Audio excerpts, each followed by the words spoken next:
Shalom Bapak Ibu Saudara sekalian. Salam sejahtera dalam kasih Tuhan kita Yesus Kristus. Saya percaya setiap kita pernah bermain apa yang disebut dengan istilah dalam bahasa Indonesia peta umpat. Kalau dalam bahasa Inggris disebutnya hide and seek, sembunyi dan mencari. Ungkapan bahasa Inggris tampaknya lebih tepat karena di dalam permainan ini ada sebagian orang yang bertugas untuk sembunyi, ada sebagian orang yang lain bertugas untuk mencari. Tapi istilah bahasa Indonesia cukup menarik juga, peta umpat. Mengapa bahasa Indonesia memberikan istilah peta umpat untuk hide and seek? Mungkin karena orang kalau harus bersembunyi dia harus cari tempat yang kecil, sepetak yang kecil begitu.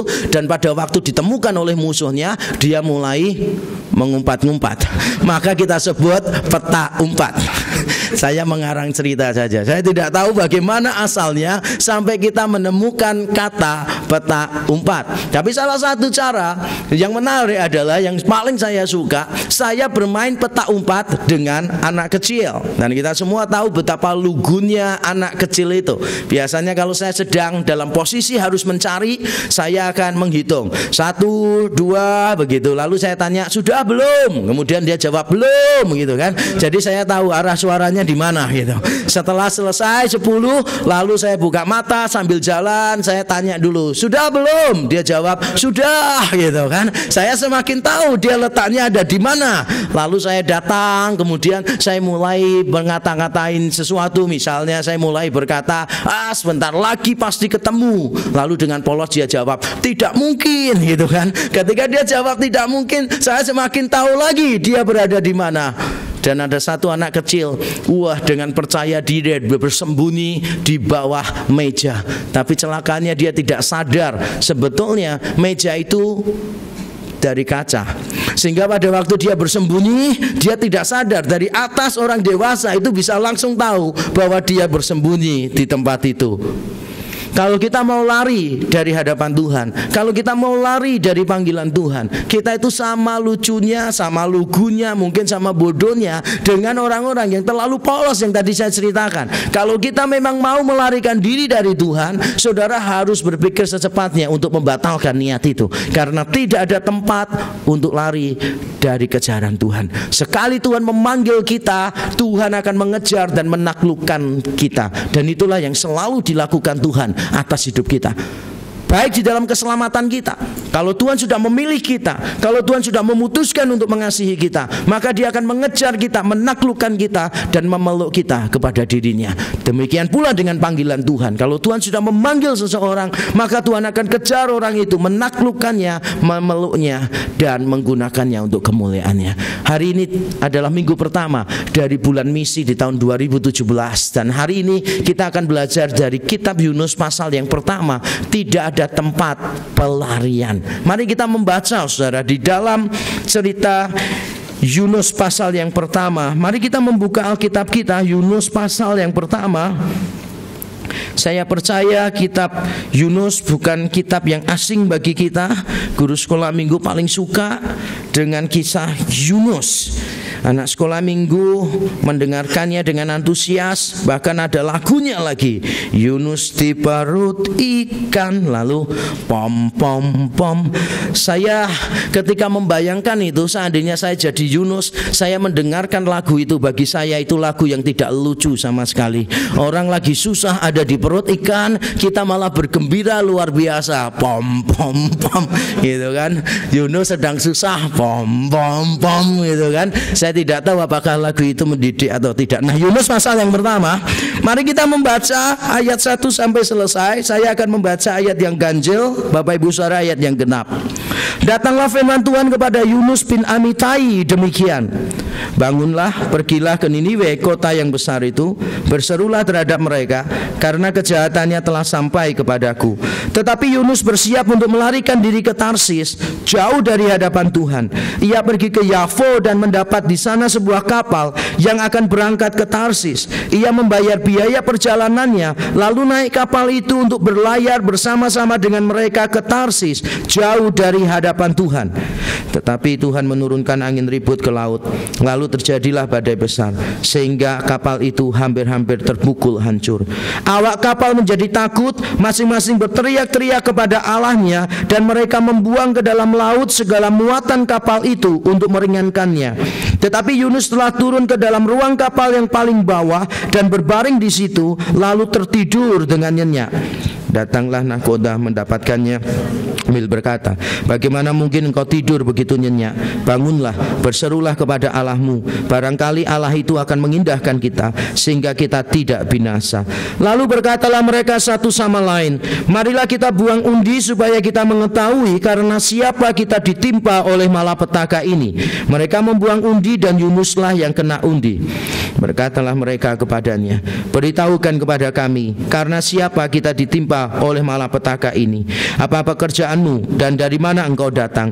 Apa negerimu dan dari bangsa manakah engkau? Sahutnya kepada mereka, aku seorang Ibrani, aku takut akan Tuhan, Allah yang empunya langit, yang telah menjadikan lautan dan daratan. Orang-orang itu menjadi sangat takut, lalu berkata kepadanya, apa yang telah kau perbuat? Sebab orang-orang itu mengetahui bahwa ia melarikan diri jauh dari hadapan Tuhan. Hal itu telah diberitahukannya kepada mereka. Bertanyalah mereka, akan kami apakan engkau supaya laut menjadi reda dan tidak menyerang kami lagi, sebab laut semakin bergelora. Sahutnya kepada mereka, angkatlah aku, campakkanlah aku ke dalam laut, maka laut akan menjadi reda dan tidak menyerang kamu lagi. Sebab aku tahu bahwa karena kamu, badai besar ini menyerang kamu. Lalu berdayunglah orang-orang itu dengan sekuat tenaga untuk membawa kapal itu kembali ke darat, tetapi mereka tidak sanggup, sebab laut semakin bergelora menyerang mereka. Lalu berseluruh mereka kepada Tuhan, katanya, ya Tuhan, janganlah kiranya engkau biarkan kami binasa karena nyawa orang ini, dan janganlah engkau tanggungkan kepada kami darah orang yang tidak bersalah, sebab engkau Tuhan telah berbuat seperti yang kau kehendaki. Kemudian mereka mengangkat Yunus lalu mencampakkannya ke dalam laut, dan laut berhenti mengamuk. Orang-orang itu menjadi sangat takut kepada Tuhan, lalu mempersembahkan korban sembelian bagi Tuhan serta mengikrarkan nazar. Maka atas penentuan Tuhan datanglah seekor ikan besar yang menelan Yunus, dan Yunus tinggal di dalam perut ikan itu 3 hari 3 malam lamanya. Amin. Kalau kita membaca sekilas, mungkin kita tidak akan menemukan sesuatu yang aneh di dalam bagian ini. Dimulai dengan kalimat, datanglah firman Tuhan kepada Yunus. Datanglah firman Tuhan kepada Nabi A, Nabi B, Nabi C. Itu sudah umum sekali di dalam perjanjian lama. Itu muncul sekitar 112 kali. Lalu setelah datanglah firman Tuhan kepada seorang nabi, lalu dimulai dengan kata bangunlah. Dalam hal ini bangunlah, pergilah. Bangunlah, pergilah. Kata bangun di situ adalah kata yang juga sama sekali tidak asing di dalam perjanjian lama. Tiap kali Tuhan memanggil seorang nabi, biasanya Tuhan memang mengatakan bangunlah, pergilah, atau bangunlah, katakanlah. Tidak ada yang asing di sini. Yunus pun sebelum dipanggil Tuhan untuk pergi ke kota Niniwe, dia sudah dipanggil Tuhan untuk bernubuat kepada bangsanya sendiri, yaitu bangsa Israel yang ada di daerah utara. Jadi sebetulnya Yunus ini bukan pertama kali misi yang dia terima dari Tuhan. Kalau kita membaca di dalam 2 Raja-Raja 14 misalnya, ayat yang ke-25, di sana ada catatan tentang Yunus yang dipakai Tuhan untuk melayani bangsa Israel. Tapi ada sesuatu yang aneh, ada sesuatu yang janggal, ada sesuatu yang menarik mungkin di dalam bagian ini, yaitu karena Yunus adalah nabi yang diutus untuk pergi ke negeri asing. Pergi ke negeri asing. Biasanya beberapa nabi bernubuat melawan bangsa-bangsa asing ada. Yesaya bernubuat melawan bangsa-bangsa asing. Beberapa nabi juga bernubuat melawan bangsa-bangsa asing. Tetapi yang tidak ada adalah mereka tidak diutus untuk pergi ke bangsa itu. hanya Yunus yang diutus untuk pergi ke kota Niniwe, dan itu merupakan ibu kota dari kerajaan Asyur. Sehingga kita bisa mengatakan yang menarik di sini sebetulnya adalah Yunus dipanggil untuk pergi langsung kepada bangsa yang asing. Nah, pada waktu Tuhan memanggil Yunus, Tuhan itu memberitahu Yunus, kota ini adalah kota yang sangat besar sekali. Dan 4 kali di dalam kitab Yunus disebut Niniwe kota yang sangat besar. Tapi saudara pasti membayangkannya agak mengalami kesulitan. Sebesar apakah kota Niniwe itu?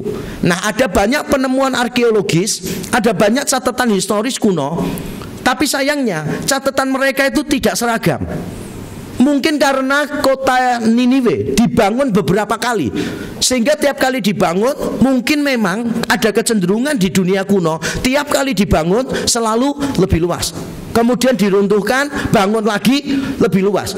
Atau mungkin ada orang berpikiran begini, kota Niniwe dulu dibangun, tapi karena bangsa Asyur semakin jaya, semakin hebat, lalu temboknya dipindah lagi semakin besar, semakin besar. Sehingga ada perbedaan ukuran kota Niniwe dari catatan-catatan kuno, baik dari arkeologi maupun dari sejarah. Tapi paling tidak saya bisa memberitahu saudara gambaran yang paling kecil dan yang paling besar. Misalnya panjang tembok. Jadi satu kota itu dikelilingi oleh tembok, dan panjang temboknya itu antara 70 sampai 96 km. Anggap aja itu sekitar 100 meter kurang. Nah, kalau 100 meter kurang itu panjangnya tembok mengelilingi kota, kita anggap saja kota itu berbentuk bujur sangkar. Kalau memang kota itu berbentuk bujur sangkar, berarti kalau panjangnya 100, satu sisi berapa? 25 kan ya? 25 kilo, 25 kilo, 25 kilo, 25 kilo. Nah, saudara bisa bayangkan gak sih 25 kilo itu sejauh apa? Bandingkan dengan kota Surabaya misalnya, 25 kilo itu artinya kalau saudara berada di Surabaya Timur, lalu saudara pergi terus naik mobil sampai ke Surabaya Barat, maka itu mencapai 25 kilo. Kalau saudara masih bingung, mari kita membandingkannya dengan kota Surabaya, kota kita yang tercinta di sini. Surabaya luasnya berapa? Terima kasih untuk jawabannya. Jadi saudara sangat mengenal kota kita ya. Surabaya itu luasnya adalah 350 sekian. 350 sekian. Nah, bayangkan seandainya kota Niniwe itu bentuknya bujur sangkar, lalu 25, itu berarti kalau dikalikan berapa? 625. Sehingga bisa dikatakan kota Niniwe ini hampir 2 kali kota Surabaya. Dan saudara bayangkan gak sih, kota Surabaya itu dikelilingi sekelilingnya itu dengan tembok. Saudara pasti bersyukur bukan salah satu pekerjaannya untuk bangun tembok itu. Begitu panjang, begitu luas. Walaupun kalau saudara sudah pernah ke Tiongkok dan saudara sudah pernah melihat tembok besar di Tiongkok, mungkin saudara tidak akan terlalu terkejut. Tetapi untuk ukuran pada waktu itu, kota Niniwe adalah kota yang paling besar. Jika bukan yang paling besar, dia adalah nomor 2. Jadi beberapa penulis kuno di luar Alkitab, mereka mengatakan bahwa kota Niniwe atau Babylon ini salah satu yang paling besar. Kadang Babylon, kadang Niniwe. Itu panjang temboknya. Sekarang tebal temboknya. Tebal temboknya itu antara 10 sampai 16 meter. Saudara pernah melihat tembok tebalnya 1 meter? Pernah nggak? Nggak pernah ya. Jadi tebalnya itu 10 sampai 16 meter. Itu kalau kita ambil 10 meter saja, makanya tidak heran ada penulis sejarah kuno mengatakan itu kalau kereta kuda, kereta perang jalan di atas tembok Niniwe itu bisa beberapa kereta sekaligus. Tebal sekali temboknya. Lalu tingginya, nah ini tingginya agak aneh, karena ada yang menyebut 10, tapi ada yang menyebutnya 100. Tapi ambil aja lah tinggi temboknya tengah-tengah, yaitu 50 meter. Tembok 50 meter itu tinggi sekali loh sebetulnya. Saya pernah berada di satu rumah orang di luar kota. Rumahnya bagus sekali. Nah, di dalam rumah itu saya lihat kok temboknya itu pendek, relatif pendek untuk rumah sebagus itu. Jadi saya bertanya, ini tidak bahaya kah? Karena temboknya cuma 2 meter. Tapi kemudian dia jelaskan, ini dari dalam Pak, kita lihatnya 2 meter. Tapi begitu kita lihat, ini tempatnya naik turun, dan dari bawah itu kalau dihitung-hitung bisa 8 meter. Tinggi sekali. Jadi kota ini adalah kota yang benar-benar besar. Bahkan untuk ukuran sekarang pun kita setuju, ini kota yang megah luar biasa. Tapi ada satu lagi yang besar dan bahkan lebih besar daripada ukuran kota Niniwe, yaitu kejahatan orang-orang Niniwe. Kejahatan orang-orang Niniwe jauh lebih besar daripada ukuran kotanya. Sampai dikatakan demikian. Coba kita membaca ayat yang kedua. Dalam bahasa Indonesia terjemahannya begini. Ayat yang kedua bagian B. Berserulah terhadap mereka karena kejahatannya telah sampai kepadaku. Telah sampai ke. Kalau dalam bahasa Inggris, semua bahasa Inggris menerjemahkannya lebih tepat, lebih hurufiah sesuai dengan teks Ibrani. Bahasa Inggris menerjemahkannya begini, sudah sampai ke atas di hadapanku. Sudah sampai di atas ke hadapanku. Jadi kalau tembok kotanya itu tinggi, maka kejahatan mereka itu jauh lebih tinggi daripada temboknya. Naik terus. Alkitab mengatakan naik terus sampai ke atas di hadapanku. Padahal Tuhan itu ada di surga kan gambarannya. Kejahatannya begitu luar biasa. Dan hanya ada satu penduduk kota lain yang diberi Tuhan gambaran yang mirip, yaitu Sodom dan Gomora. Tapi dikatakan Tuhan mendengar kejahatan Sodom dan Gomora, Kejadian pasal 18. Tetapi untuk penduduk Niniwe diberi gambaran dosanya sampai ke atas di hadapanku. Dosa yang begitu besar. Nabi Nahum pasal yang ketiga di dalam kitabnya, dia menceritakan bagaimana nanti pada waktu bangsa Asyur dihukum oleh Tuhan, maka semua bangsa tidak akan merasa iba kepada bangsa Asyur. Maka semua bangsa akan bersuka cita atas penghukuman bangsa Asyur, karena bangsa Asyur terkenal sangat kejam. Dan Nahum mengatakan demikian, tiap kali mereka masuk satu kota, maka mayat bergelimpangan di mana-mana. Mayat bergelimpangan di mana-mana.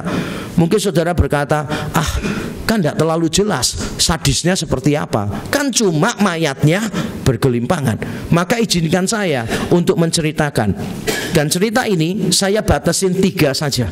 Dan untuk Bapak Ibu Saudara yang hatinya itu terlalu halus, yang perasaannya itu terlalu halus begitu, maka saya sarankan untuk menutup telinga sejenak. Karena ini adalah peristiwa yang benar-benar sering dicatat di dalam kitab-kitab sejarah kuno maupun di dalam penemuan arkeologi. Saya beri 3 contoh aja. Bangsa Asyur itu kalau mengalahkan musuhnya, maka yang dilakukan mereka adalah tangan musuhnya dipotong, kakinya semua dipotong, matanya dicungkil dan dibiarkan mati. Tidak dibunuh, tapi dibiarkan mati. Pertama. Yang kedua, kalau ada orang yang berkhianat, kalau ada orang yang memberontak, maka yang dilakukan oleh bangsa Asyur adalah mereka akan dikuliti dari ujung kaki sampai ujung kepala, hidup-hidup. Dan kulitnya itu nanti digantung di tembok kota sebagai peringatan untuk orang-orang lain. Saudara pernah bayangkan gak sih, kulitnya itu diambil semua.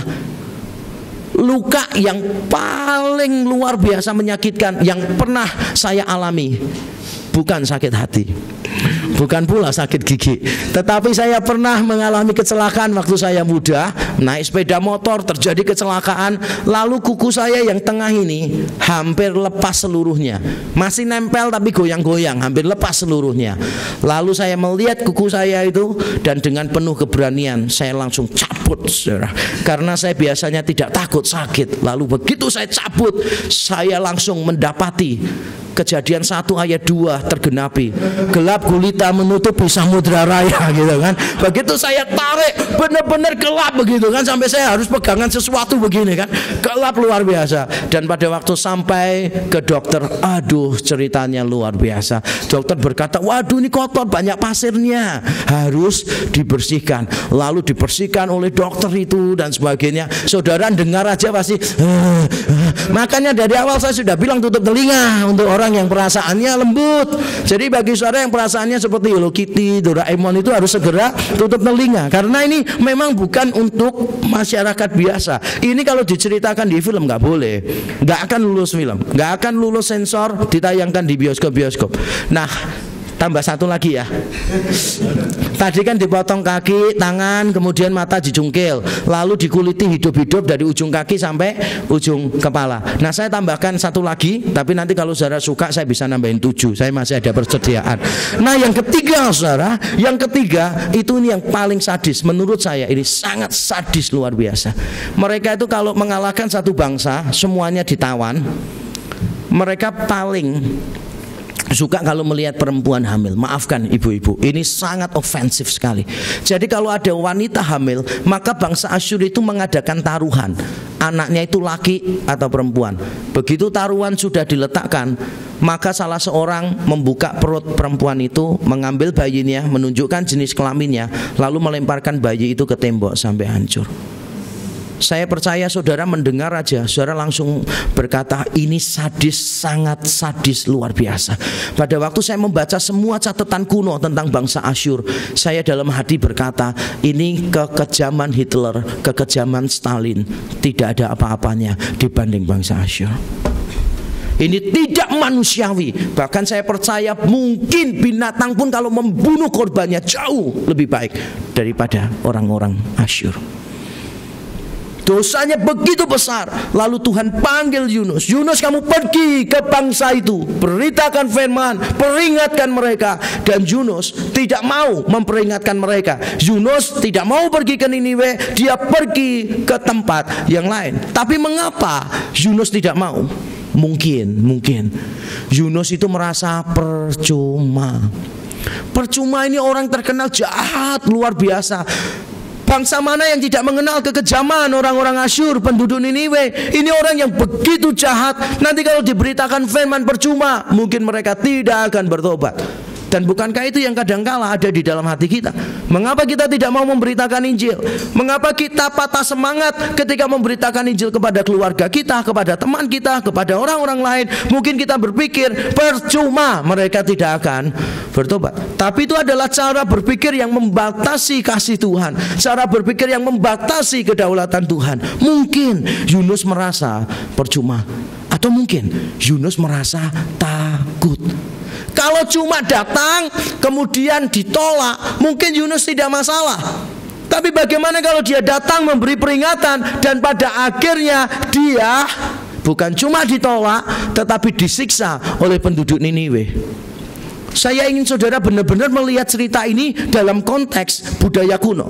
Budaya kuno, bangsa A dengan bangsa B, kebesarannya itu dikaitkan dengan kebesaran Allah yang mereka sembah. Kalau bangsa A lebih besar daripada bangsa B, berarti Allah yang disembah bangsa A jauh lebih hebat daripada Allah bangsa B. Nah, pada saat ini ditulis abad yang ke-8 kemungkinan sebelum Masehi, maka bangsa Israel itu sangat kecil dibanding dengan negara Asyur yang besar. Sehingga orang-orang Asyur akan punya pikiran bahwa dewa mereka itu jauh lebih hebat daripada Tuhan YHWH. Bayangkan ya, Yunus datang dan berkata begini, sebentar lagi kamu akan ditunggang balikan oleh Allah yang aku sembah, YHWH. Penduduk Niniwe pasti akan melihat Yunus dan berkata, you must be kidding. Karena Allahku itu lebih besar daripada Allahmu. Ya, kalau mereka cuma mengatakan itu, you must be kidding. Tapi kalau mereka misalnya ya mendengarkan Yunus berkata, hei kamu bangsa yang kejam, hei kamu bangsa yang jahat, Tuhan akan menunggang balikan kotamu. Lalu bangsa Niniwe berkata, apa?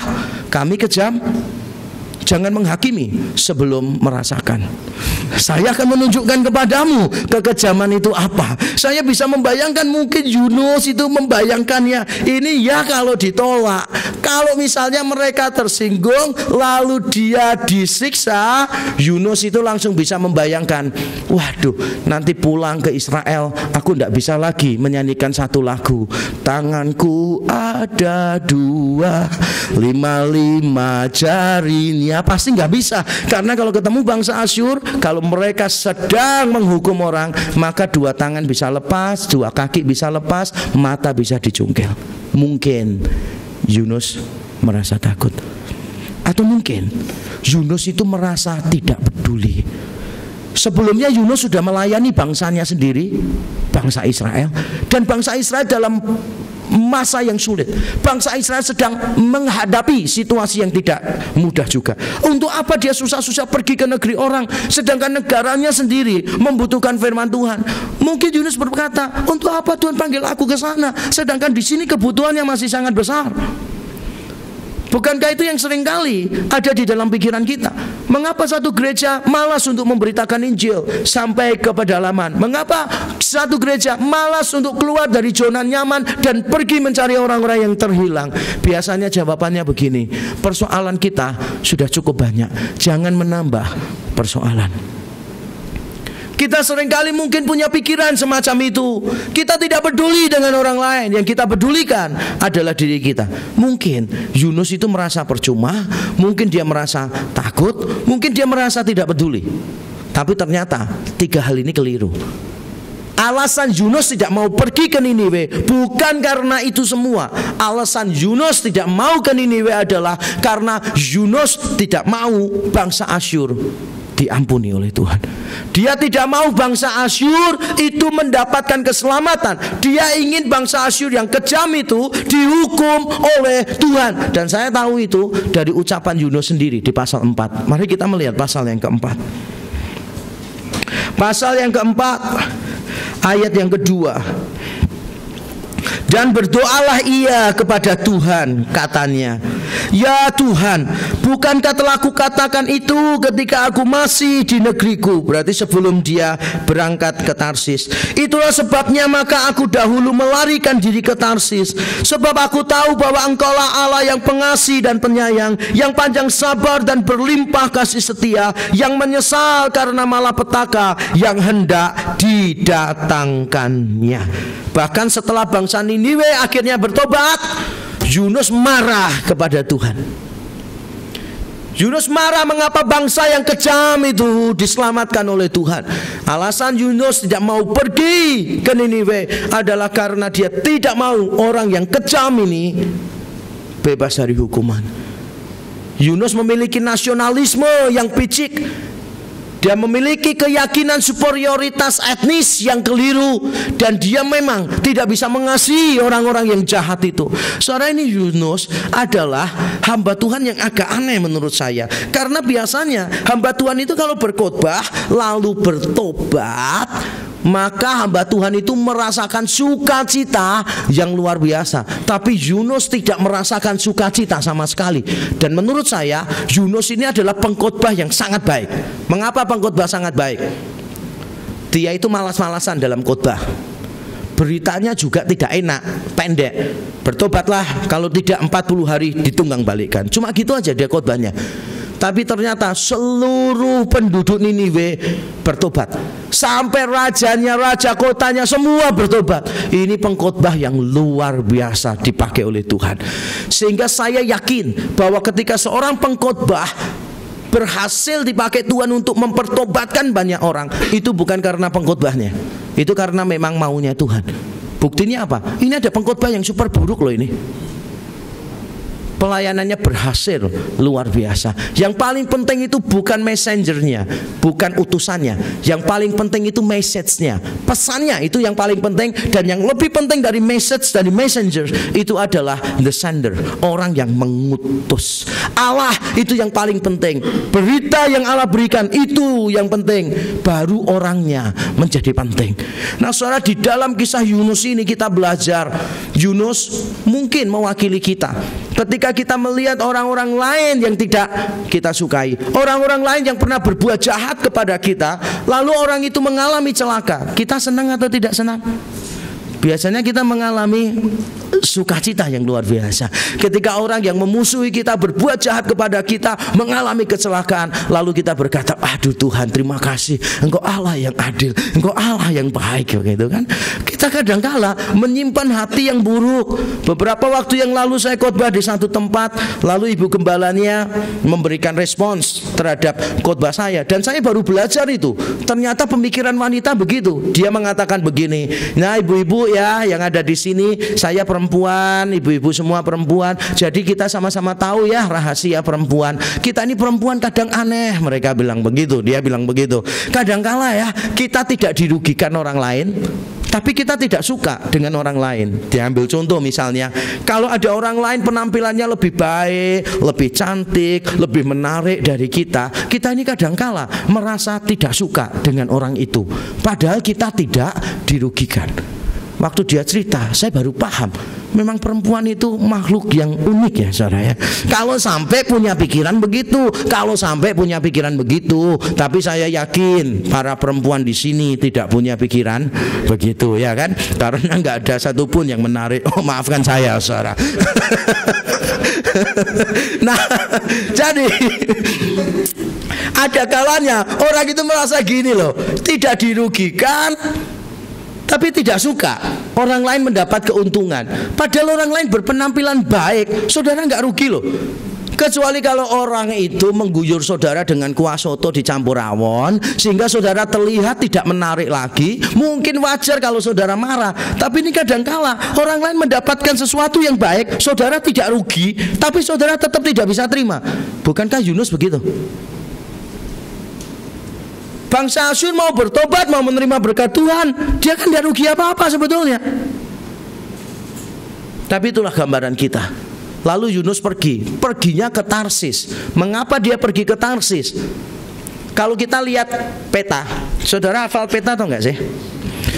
Pernah tahu nggak posisi Israel? Anggap aja Israel di sini ya, Israel di sini. Kalau Niniwe itu sekarang dekat dengan Irak. Kalau saudara tahu kota Mogul, nah seberang kota Mogul itu Niniwe kuno. Jadi kalau saudara lihat ini Israel, Irak itu ada di timur atau di barat? Loh tinggal milih aja kok, timur atau barat? Ada di timur. Nah Irak itu ada di timur. Nah Tarsis itu ada di barat. Tarsis menurut catatan beda pendapat, tapi saya paling setuju Tarsis itu Spanyol. Jadi adanya di barat. Jadi ini Israel, ini Niniwe. Yunus tidak mau ke arah timur, tapi dia pergi ke arah barat. Tapi anehnya, mengapa dia pilihnya Tarsis? Karena Tarsis itu salah satu tempat yang dikenal sebagai negeri antah berantah oleh orang-orang yang ada di sini. Jadi kalau bicara tentang negeri yang antah berantah, negeri yang jauh luar biasa, itu tempatnya di sebelah sana tuh. Tarsis salah satunya. Dan kita mendapatkan catatan penting juga di dalam Alkitab. Nanti pulang rumah saudara bisa baca di dalam Yesaya pasal yang ke-66. Yesaya itu menyebutkan beberapa tempat yang belum pernah mendengar kegemilangan Tuhan, yang belum pernah melihat kuasa Tuhan dinyatakan. Dan di antara tempat-tempat yang disebutkan oleh Yesaya, ternyata muncul kota Tarsis. Yesaya 66 ayat 9. Jadi Tarsis itu adalah kota yang terkenal sangat jauh, negeri antah berantah yang belum pernah mendengar tentang YHWH. Sehingga sangat wajar kalau Yunus mau melarikan diri. Tadi catatannya apa? Di ayat 3, dari hadapan Tuhan. Ayat 10 diulang sekali lagi, dari hadapan Tuhan. Kalau Yunus mau melarikan diri dari hadapan Tuhan, maka paling pas memang kalau dia pergi ke tempat-tempat yang dikatakan mereka belum pernah melihat kegemilangan Tuhan, mereka belum pernah mendengar kuasa Tuhan dinyatakan. Salah satunya adalah Tarsis. Sehingga mungkin Yunus punya pikiran begini, kalau aku pergi ke Tarsis, Tuhan tidak akan mengejar aku sampai ke Tarsis. Dan ternyata Yunus separuh benar. Tuhan tidak mengejar dia sampai ke Tarsis. Benar. tapi Tuhan mengejar sebelum dia sampai ke Tarsis. Ini sebuah ironi ilahi. Jadi dia memikirkan, aku akan melarikan diri jauh dari hadapan Tuhan. Dan tempat mana yang paling aman? Yang belum pernah mendengar nama YHWH. Oke, Tarsis. Aku akan pergi ke Tarsis. Kalau aku sampai Tarsis, Tuhan tidak akan mengejar. Tuhan berkata, you got it right. Sebelum sampai Tarsis, aku akan mendapatkan kamu. Dan itulah yang terjadi dengan Yunus. Dia melarikan diri, tapi Tuhan menangkap Yunus. Dan dia menangkapnya dengan cara yang menarik. Ketika saya baca ulang cerita-cerita ini, saudara, saya mendapati ada begitu banyak hal yang menarik di dalam kisah ini. Pada waktu Yunus ada di kapal, kemudian ini kapal barang, sudah pasti ini kapal barang, dan Yunus itu tidurnya di bagian bawah. Terjadi angin ribut yang luar biasa. Pada waktu terjadi angin ribut, saudara bisa membaca sendiri, ini bukan angin ribut biasa. Para pelaut ini adalah orang-orang yang sudah sangat terlatih, luar biasa. Mereka orang-orang yang sangat ahli di dalam pelayaran. Tapi pada waktu terjadi angin ribut, dikatakan mereka mulai ketakutan. Dan biasanya kalau orang sudah mulai ketakutan, mereka nyoba semua yang mereka bisa. Yang dicoba pertama apa? Memanggil Allah mereka masing-masing, memanggil dewa mereka masing-masing. Ini yang saya namakan agama-agama palsu. Ketika manusia punya persoalan, ketika manusia punya sebuah situasi yang sangat tidak menyenangkan, ketika nyawa mereka terancam, manusia sering memanggil kepada dewa, kepada Allah yang mereka percayai. Dan itu yang terjadi di sini. Dikatakan Alkitab, seluruh awak kapal itu mulai memanggil nama dewa mereka masing-masing. Ayat yang kelima, awak kapal menjadi takut, masing-masing berteriak-teriak kepada Allahnya.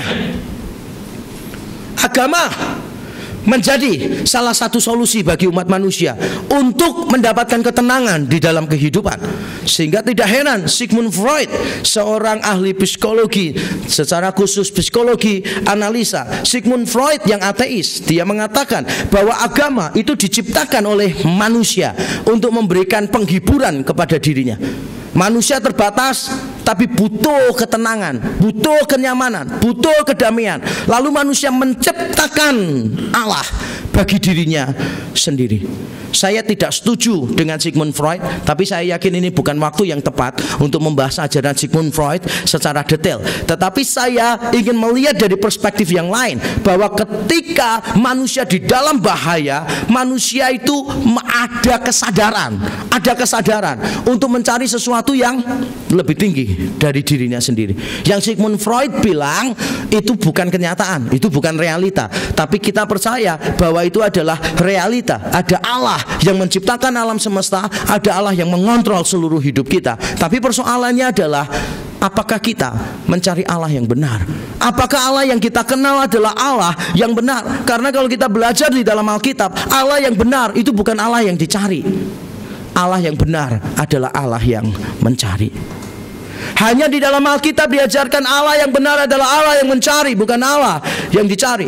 Nah, saudara, agama-agama palsu menawarkan solusi, tetapi tidak ada satupun yang berhasil. Ketika awak kapal memanggil dewa mereka, dan saya bisa bayangkan loh saudara, mereka semua ini orang-orang politeis, menyembah banyak dewa. Saudara, jadi pada waktu itu seandainya ada di tempat dan saudara mencatat nama-nama dewa, maka itu adalah waktu yang paling tepat untuk belajar berbagai macam nama dewa. Karena mereka pasti akan menyebut dewa badai, dewa angin, dewa hujan, dewa laut, dewa macam-macam. Mereka akan sebut, mau tambah parah, keadaannya tambah parah, angin ribut tambah besar. Mereka mulai berpikir, kalau dewa tidak bisa menolong, maka kita harus menolong diri kita sendiri.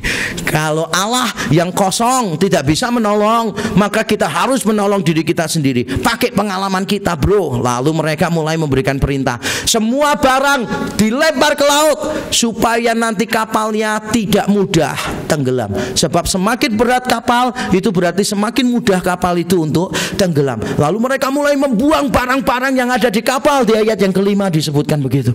Tapi apa yang terjadi? Nothing happened. Tidak ada yang terjadi apa-apa. Ketika manusia punya persoalan, diusahakan sendiri, dipecahkan sendiri, maka ujung-ujungnya adalah kekecewaan. Maka ujung-ujungnya adalah kekecewaan. Saudara, Sigmund Freud yang menolak Allah, Seorang ateis ini yang menganggap bahwa agama hanyalah ciptaan manusia adalah orang yang di akhir hidupnya menginginkan untuk eutanasia,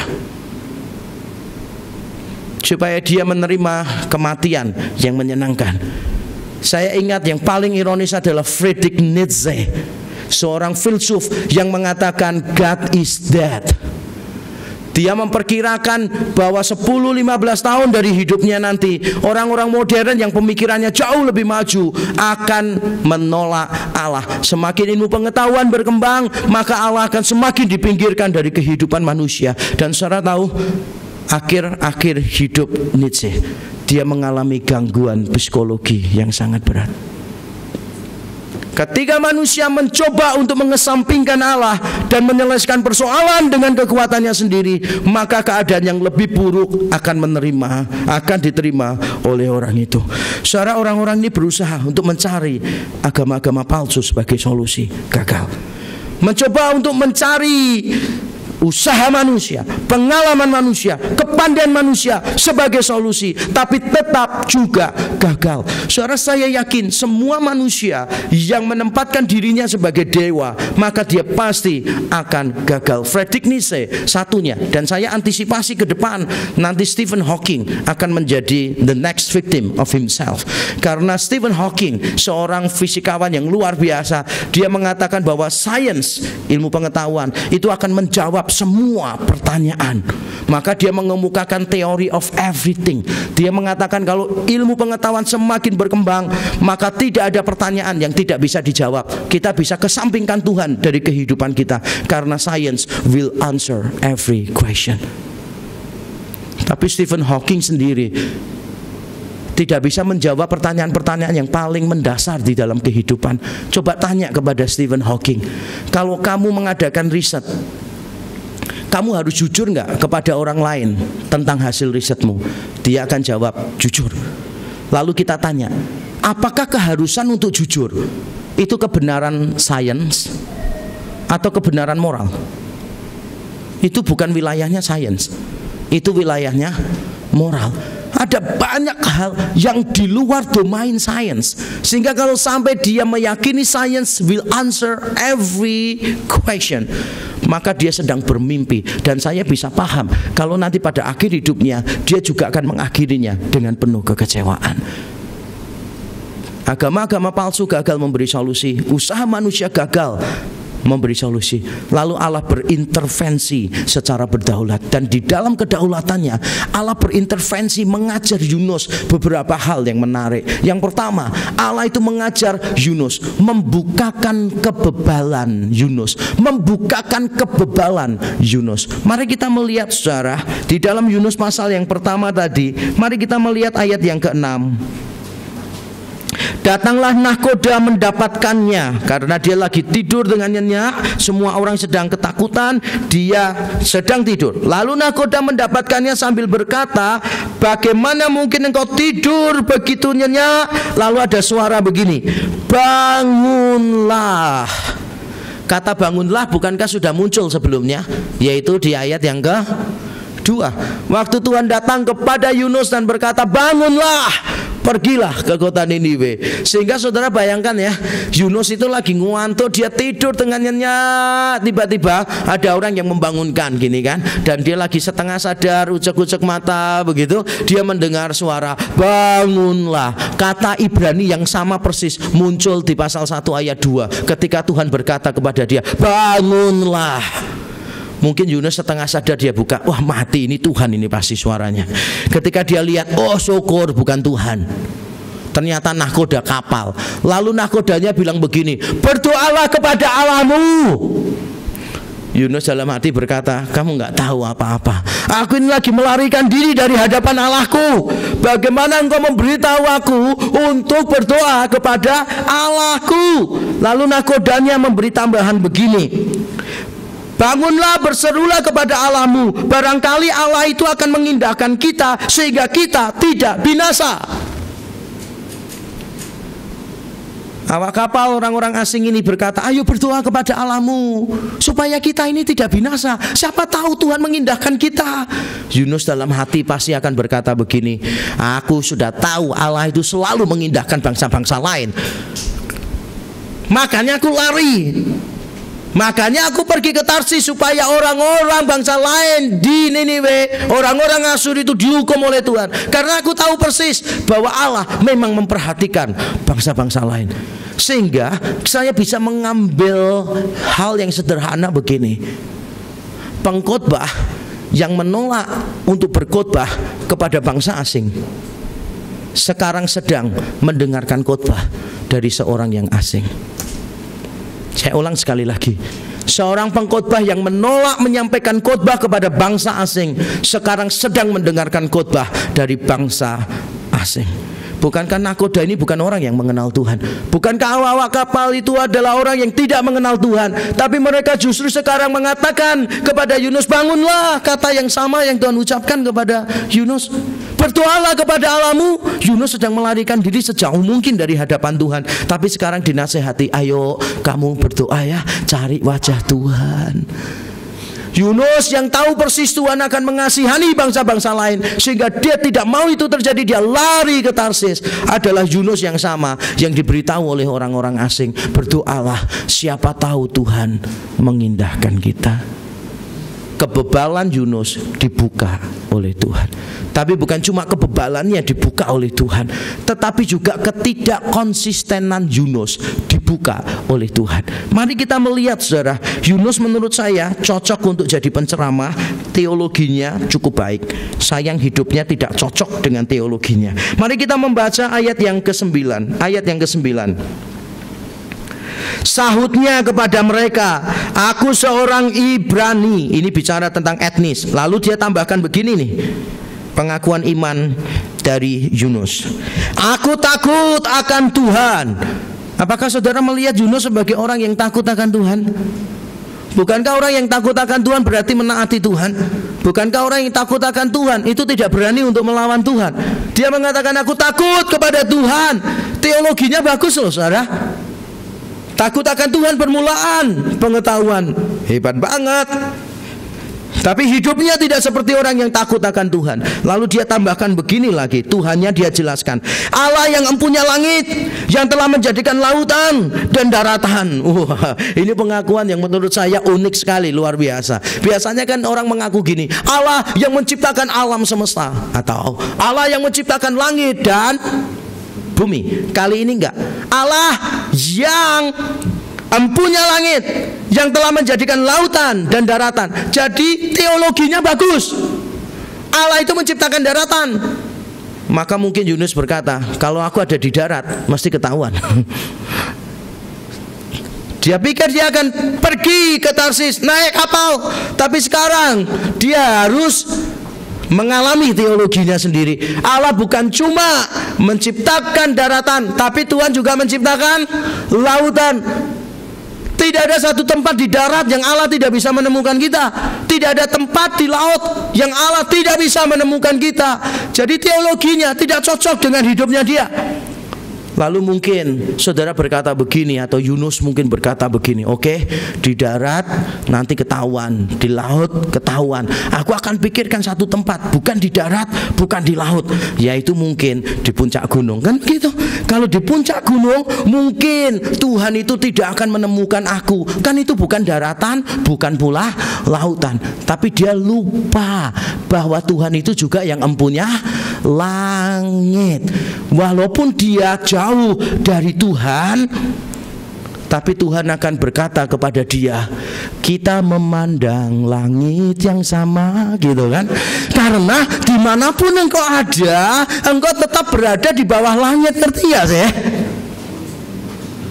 Dimanapun kita berada, dering teleponmu membuatku bangun dan tersipu malu. Kan lagu yang romantis banget gitu kan. Orang-orang sini nggak tahu lagu itu rasanya ya. Kurang romantis atau masih statusnya tuna asmara, saya kurang tahu. Allah yang punya langit, dia jadikan daratan dan lautan. Nah kalau itu semua tempatnya Tuhan, untuk apa Yunus itu lari dari hadapan Tuhan. Apakah dia nggak berpikir bahwa Tuhan dengan mudah mendapatkan dia? Itu namanya tidak konsisten. Apa yang diyakini dengan apa yang dilakukan tidak sama. Dan celakanya justru orang lain yang menegur Yunus. Coba kita baca ayat selanjutnya. Mari kita membaca ayat 10. Kalimat ini perlu saya jelaskan karena membingungkan.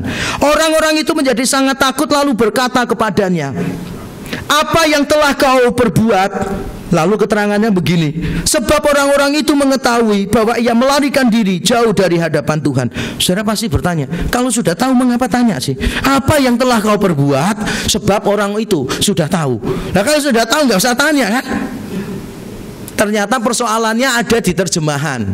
Bahasa Indonesia itu memberikan tanda tanya.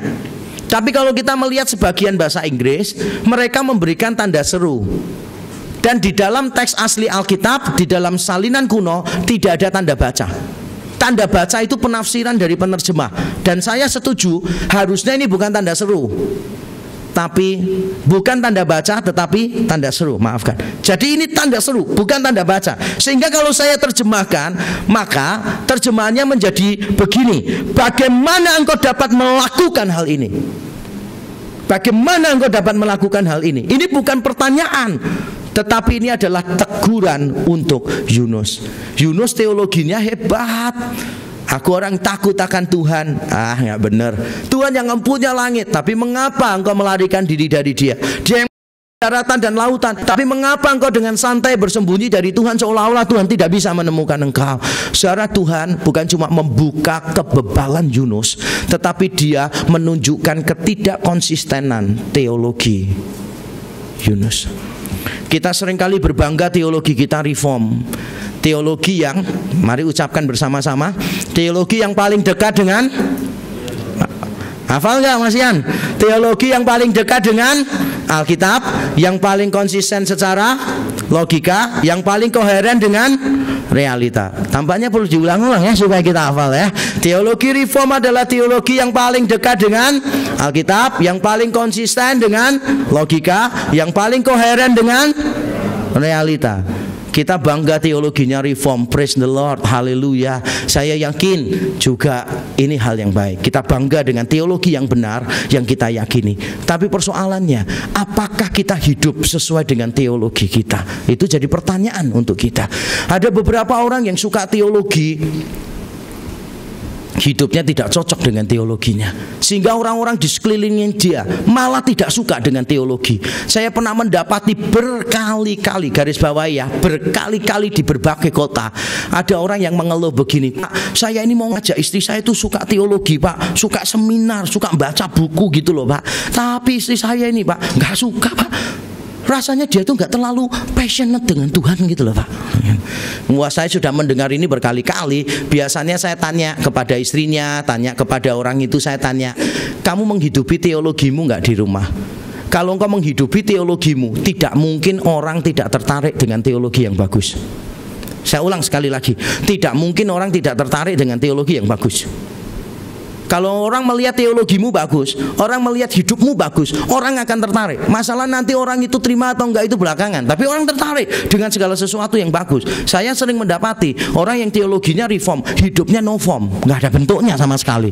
Padahal teologinya reform, saudara. Misalnya nih ya, orang reform percaya bahwa Allah berdaulat sepenuh atas segala sesuatu, bahkan bisa mengutip according to Westminster Confession of Faith chapter 3 gitu kan.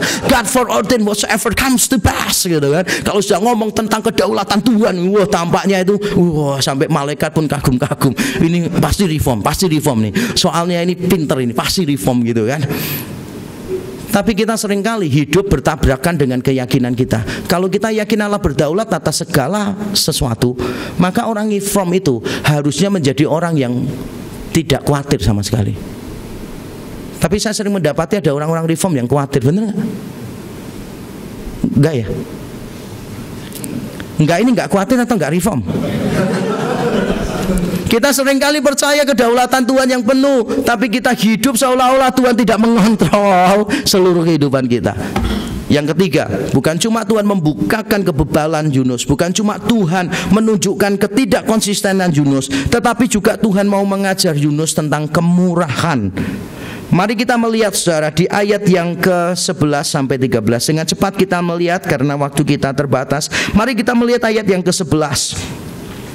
Bertanyalah mereka, akan kami apakan engkau, supaya laut menjadi reda dan tidak menyerang kami lagi, sebab laut semakin bergelora. Sahut Yunus kepada mereka, angkatlah aku, campakkanlah aku ke dalam laut, maka laut akan menjadi reda dan tidak menyerang kamu lagi, sebab aku tahu bahwa karena akulah badai besar ini menyerang kamu. Ayat 13 menarik sekali. Lalu berdayunglah orang-orang itu dengan sekuat tenaga untuk membawa kapal itu kembali ke darat, tetapi mereka tidak sanggup sebab laut semakin bergelora menyerang mereka. Ayat 13 itu agak janggal. Janggalnya di mana?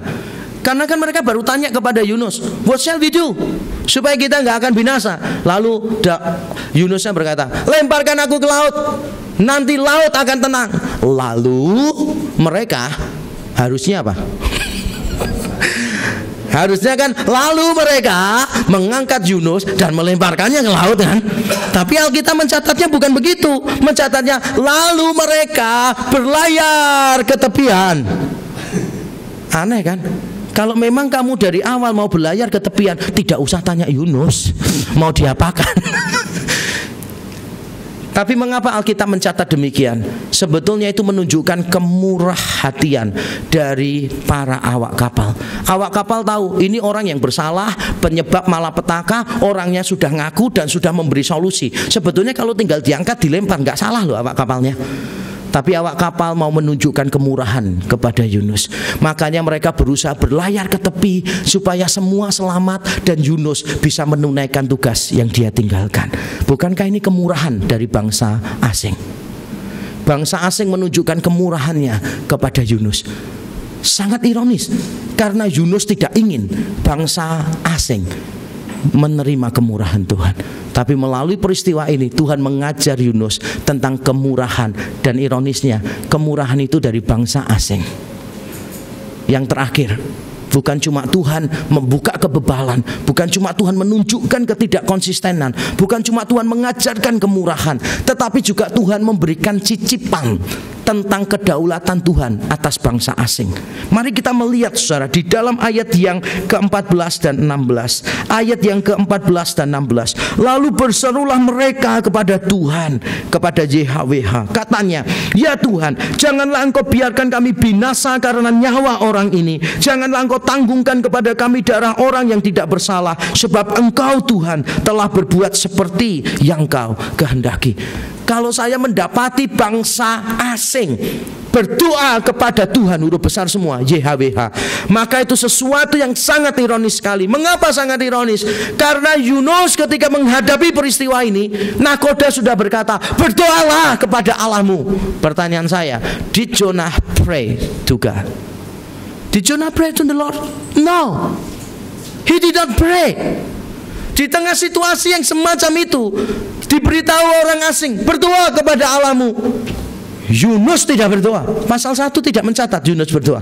Yunus baru berdoa setelah dia ada di perut ikan. Jadi setelah dia ada di perut ikan dan para malaikat berkata pom pom pom, lalu dia berdoa kepada Tuhan. Yunus tidak berdoa di pasal 1 loh, saudara, tidak berdoa. Tapi kita melihat justru bangsa asing yang berdoa. Mungkin saudara berkata begini, bangsa asing berdoa itu kan karena nothing tulus, sudah minta tolong dewa-dewanya gagal semua, nggak ada salahnya lah nyoba ini, siapa tahu jadi last chance gitu kan, last option bagi mereka. Tidak loh, mereka berdoa kepada YHWH karena mengalami satu hal, yaitu pada waktu membuang undi langsung tepat yang kena Yunus. Lalu Yunus cerita persis seperti kejadiannya, sehingga mereka dari peristiwa yang kecil, yaitu undian mengenai Yunus, mereka langsung cukup mendapat alasan untuk berdoa. Tapi Yunus yang sudah mengenal Tuhan, sudah melayani Tuhan begitu lama, tidak berdoa di tengah situasi yang sulit. Bukan cuma mereka berdoa, tapi ayat ke-16, ayat yang terakhir dikatakan demikian. Orang-orang itu menjadi sangat takut kepada Tuhan, lalu mempersembahkan korban sembelian bagi Tuhan, serta mengikrarkan nazar. Saya ketika membaca ini, saudara, saya bertanya-tanya, Yunus itu takut gak sih? ketika menghadapi situasi ini, pasal 1 mencatat tidak bahwa Yunus ketakutan. Tidak loh. Semua orang ketakutan, Yunus tidur. Bahkan setelah dibangunkan, tidak dituliskan Yunus sangat ketakutan. Ketika dia menjelaskan, lemparkan aku ke laut, dia juga ngomongnya dengan santai begitu aja.